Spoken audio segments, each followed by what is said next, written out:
नमस्कार, स्वागत है एक बार फिर। Welcome back. इस वीडियो में हम भगवत गीता के तीसरे अध्याय का 7वां श्लोक चैंट करना सीखेंगे। In this video we will learn how to chant the 7th shloka of chapter 3 of the Bhagavad Gita. The shloka goes like this. श्लोक को हम इस तरह से चैंट करते हैं। यस्त्विन्द्रियाणि मनसा नियम्यारभतेऽर्जुन कर्मेन्द्रियैः कर्मयोगम् असक्तः स विशिष्यते। Let's look at the rules that apply on this श्लोक। पहले श्लोक की संरचना देख लेते हैं। Let's look at the construct of the श्लोक फर्स्ट।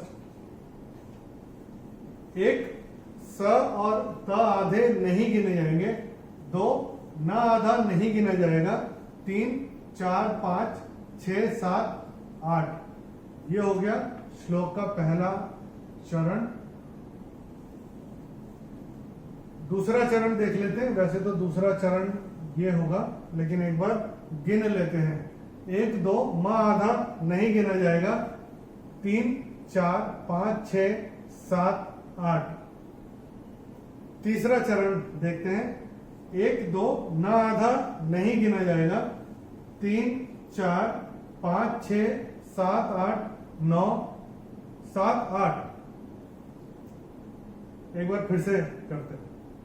1 2 न आधा नहीं गिना जाएगा, 3 4 5 6 7 8।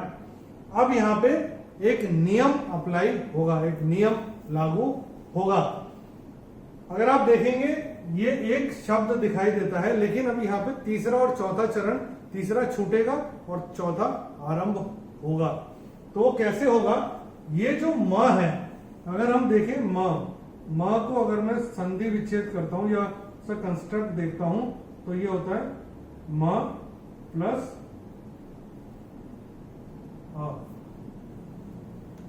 अ। तो यहां पे ये चरण समाप्त होगा और ये संधि विच्छेद होगा यहाँ पे, और जो चौथा चरण है वो शुरू होगा अ से।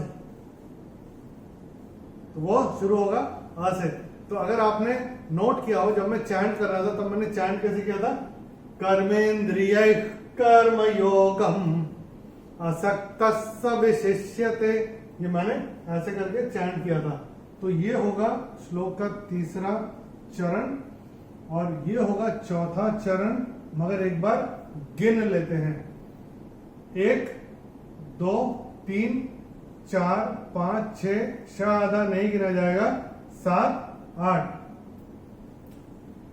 इसमें जो का जो आधा है वो गिना नहीं जाएगा।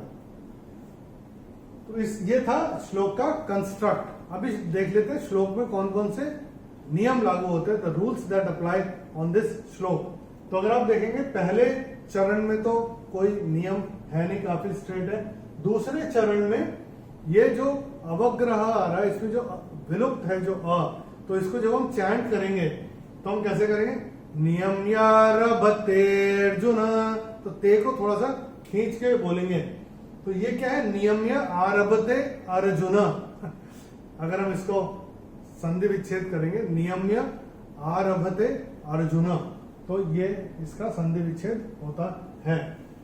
अभी तीसरे चरण में ये जो विसर्ग आ रहा है, विसर्ग के बाद का अक्षर है क, और विसर्ग के बाद अगर क या ख आता है तो विसर्ग का उच्चारण होगा ख फ्रॉम द एपिग्लॉटिस। तो इसको हम कैसे करेंगे? कर्मेन्द्रियैः कर्मयोगम्, कर्मेन्द्रियैः कर्मयोगम्। तो ये हम अपनी किताबों में नोट करके रख सकते हैं, ख यहाँ पे ऐसे लिख के। और ये नियम हमने आपको बताया, तीसरा चरण कैसे छूटेगा और चौथा चरण कैसे आरंभ होगा।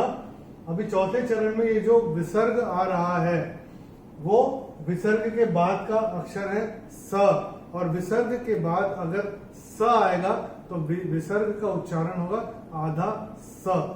तो ये हम अपनी किताब में नोट करके रख सकते हैं। हमने नियम वैसे यहाँ पे लिखे भी हुए हैं।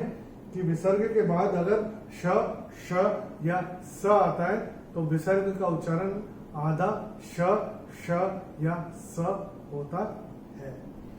तो अगर आपने नोट किया, जब मैं चैंट कर रहा था कैसे कर रहा था, असक्त विशिष्यते, तो ये वैसे करके चैंट होगा।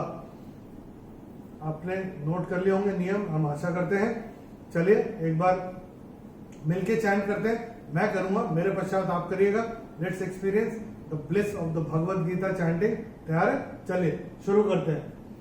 यस्त्विन्द्रियाणि मनसा, यस्त्विन्द्रियाणि मनसा नियम्यारभते अर्जुन, नियम्यारभते अर्जुन, कर्मेन्द्रियैः कर्मयोगम्, कर्मेन्द्रियैः कर्मयोगम्, असक्तः स विशिष्यते।